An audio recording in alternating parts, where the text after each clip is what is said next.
अस्सलाम वालेकुम। आज मैं आपको अचार बनाना सिखाती हूँ। ये सिरके वाला अचार है, बहुत ही मज़े का होता है। ये मेरी अम्मी का मेथड है और ये ज़्यादातर अम्मी इन तीन चीज़ों से मिलकर बनाती हैं, गाजर, गोभी और शलजम को मिला के। चलें स्टार्ट करते हैं। मैंने ली थी एक फूल लिया था गोभी का बड़ा, और उसको मैंने फूल इस तरह बड़े बड़े काट देने हैं। फिर गाजरें ली थी दो, 2.5 से 3 किलो थी, तो फिर उसको इस तरह काट दिया। और 1 किलो मैंने शलजम लिए थे और उनको 1 में से 4 हिस्से कर दिए थे शलजम के। अचार बनाने के लिए 2 कप सिरका लें, 4 से 5 टेबल स्पून राई दाना हल्का सा क्रश कर लें, 2 टीस्पून नमक ले लें। मिर्चें जो है 4 से 5 टेबल स्पून लेनी है, वो भी क्रश की। मैंने पानी बॉईल करने के लिए रखा, साथ ही मैंने शलजम डाल दिए। शलजम क्योंकि हल्के से सख्त होते हैं, बट उसको ये करना है कि ज़्यादा बॉईल नहीं करना। एक बॉईल आ जाए तो शलजम को निकाल दें, उसको स्ट्रेनर में डालें और उसका पानी ड्राई होने के लिए छोड़ दें। सारी सब्जियां जितनी भी इस्तेमाल हो रही हैं इसमें तीनों की तीनों आपने जस्ट एक बॉईल देना है, ज़्यादा बॉईल नहीं करना। अगर आप ज़्यादा बॉईल करेंगे तो वो अचार नरम होकर ख़राब हो सकता है, तो बहुत एहतियात की ज़रूरत है अचार बनाने के लिए।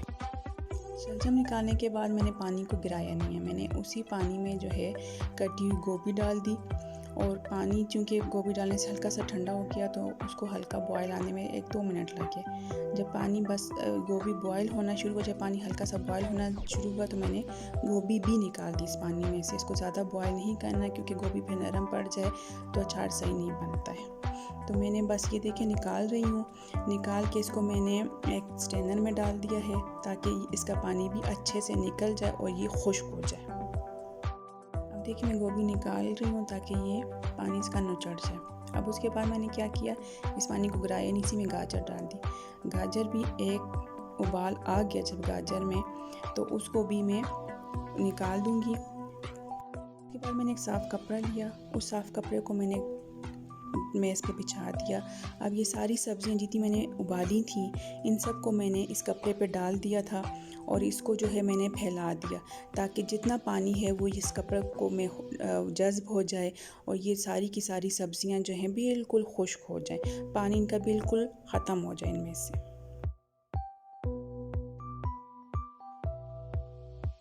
ये तीनों सब्जियों को मैंने इसे फैला के रख दिया। फुल 2 दिन तकरीबन मैंने इसे फैलाए रखा है ताकि मुकम्मल तौर पर ड्राई हो जाए। पानी रहेगा तो वो फिर थोड़ा सा इसमें ख़राब होने का ख़तरा होता है। तो अचार बना रहे हैं तो इसमें एहतियात थोड़ी सी ज़रूरी है। सफाई का ख़ास ख्याल रखना है, हाथ टच नहीं करना, बस चम्मच यूज़ करनी है। ये थोड़ा एहतियात करेंगे तो इंशाल्लाह परफेक्ट अचार बनेगा। अचार बनाने के लिए मेरी अम्मी जो हैं ये प्लास्टिक का बर्तन इस्तेमाल करती हैं, तो मैं भी उसी तरह इस्तेमाल कर रही हूँ। इसको अच्छे से धो दें, खुश्क कर लें क्योंकि पानी अचार को ख़राब करता है, तो थोड़ी सी एहतियात करें तो इंशाल्लाह बहुत अच्छा रिज़ल्ट आपका अचार में आएगा। ये देखिए बिल्कुल खुश्क है ये। अचार में हाइजीन का बहुत ज़्यादा, जब जितना सफाई का ख्याल रखेंगे अचार उतना ही परफेक्ट बनेगा। ये है राई दाना जो मैंने हल्का सा पीस लिया था, नमक और सिरका सारा। ये मैंने इस वक्त 2 कंटेनर यूज़ कर रही हूँ इसलिए ताकि वो मुझे थोड़ा सा मिक्सिंग में आसानी रहे, इसलिए मैंने इसको 2 कंटेनर में डाला। लेकिन जब मिक्स हो जाएगा अच्छी तरह से तो उसके बाद मैंने इसको 1 कंटेनर में डाल दिया था। और आप जो है सिरका मैंने 2 कप यूज़ किया, 2 से ज़्यादा भी यूज़ करते हैं। कोई हार्ड एंड फास्ट रूल नहीं है कि जितनी क्वांटिटी मैंने राई दाने की ली है। नमक आप अपने टेस्ट के मुताबिक इस्तेमाल कर सकते हैं, आप चख लें। अगर आपको नमक कम लग रहा है तो बाद में भी ऐड कर सकते हैं। राई दाना हल्की सी खटास और अचार के जायके के लिए होता है, वो भी आप ज़्यादा कम कर सकते हैं। सिरका ज़्यादा ही करें तो ज़्यादा बेहतर है। 2 कप तो हैं, आप 3 कप भी डाल सकते हैं ये इसमें सिरके के। सारे मसाले डालने के बाद ये देखिए मैं इसको अच्छे से मिक्स कर रही हूँ ताकि ये मसाला हर जगह पहुँच जाए और लग जाए, हर सब्ज़ी पे मसाला लग जाए।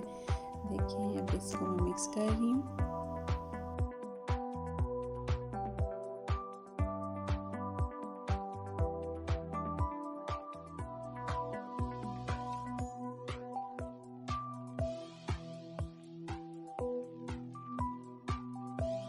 ये देखें जी, मैं अभी आपको दिखाती हूँ कि मिक्स कैसे करती हूँ। ऊपर से ढक्कन कवर किया और ये मैंने उठाया और ये ये है मिक्सिंग का तरीका अचार का। इस तरह से हर तरफ जो है इसके साथ सब्जियों के साथ जो है मसाला सारे का सारा लग जाता है, इसलिए मैंने थोड़ा कम डाला था इसमें, ताकि मैं अच्छे से सारी स्पाइसेस इसके ऊपर लग जाएं। माशाल्लाह रंग देखिए, गाजर कितनी प्यारी लग रही है, लाल लाल सी। इसके बाद मैंने क्या किया है कि 4 टेबलस्पून कुटी लाल मिर्च डाली है। आप ज़्यादा भी कर सकते हैं, क्योंकि अचार में जो है ये मिर्च का जायका बहुत मज़े का लगता है। आप अपने लिहाज से आगे पीछे कर सकते हैं, स्पाइसेस जितनी मैंने डाली हैं ज़्यादा कम कर सकते हैं, कोई मसला नहीं। अच्छा, ये अच्छी तरह से मिक्स करके उसके बाद इसको कवर करके रख दें। अच्छा, मैं आपको टिप्स बताती हूँ कुछ। रोज़ सुबह और शाम इसको पलटना है अचार को, वरना ख़राब होने का खतरा होता है उसका। और दूसरी ये है कि आपने हाथ नहीं इस्तेमाल करना अचार में। जब भी आप अचार कोई पीस निकाल रहे हैं तो जब चम्मा या फोक से जो भी निकालना है आप निकाल दी और फिर कवर करके रख देना है। अगर आप हाथ यूज़ करेंगे तो वो फिर इसमें फंगस लगने का खतरा होता है, तो इसलिए जितनी एहतियात कर सकते हैं तो उतना ही आपका मज़ेदार किस्म का अचार तैयार होगा। देखिए मेरा वो मिक्स हो चुका है। मैंने क्या किया था, इसको अपने किचन के कॉर्नर पे रख दिया था कवर करके, ताकि मेरी नज़रों के सामने रहे और मैं उसको बार बार पलट सकूं। रोज़ मैं खोलती थी अचार को, स्पून के साथ मिक्स कर लें या आपने ऐसे ऊपर ढक्कन करके उसको ज़ोर ज़ोर से हिला लें। तो ये मेरा थोड़ा भरा हुआ है, इसलिए मुझे स्पून के साथ करना पड़ रहा है। लेकिन अगर आपका थोड़ा सा कम है तो आप ज़रा बड़ा बर्तन यूज़ कर रहे हैं तो आप फिर उसको उसी तरह ढक्कन कवर करके और उस तरह मिक्स कर सकते हैं। लेकिन रोज़ आपने देखना ज़रूर है, ये नहीं है कि 4 दिन में अगर अचार बन रहा है तो आपने 4 दिन छोड़ देना है। सुबह शाम लाजमी पलटना है अचार को। मैंने first day, second day, third day, fourth day सुबह शाम उसको पलटा है, उसमें चम्मच वो चलाई है और फिर कवर करके रख दिया है। बस ये प्रोसेस करना है। और आज ये मैं जो दिखा रही हूँ ये चौथा दिन अभी स्टार्ट हो गया, और देखिए इसकी लुक देखिए माशाल्लाह कितनी अच्छी बनी है और सही मज़े का शाइनी सा अचार बना है मेरा। ये अचार मैंने अपनी बेटी की फरमाइश पर बनाया था, मुझे खुद भी बहुत पसंद है। आपने ये करना है कि आपने बस हाथ नहीं इस्तेमाल करना, जो भी उठाना है, पीस को उठाना है तो वो चम्मच इस्तेमाल करके करनी है। और बहुत मज़े का बनेगा, ख़राब भी नहीं होता। और गर्मियों में ये है कि आप इसको फ्रिज में जब बन जाए उसके बाद फ्रिज में रखें तो इंशाल्लाह 2-3 हफ़्ते आराम से चल जाएगा आपका।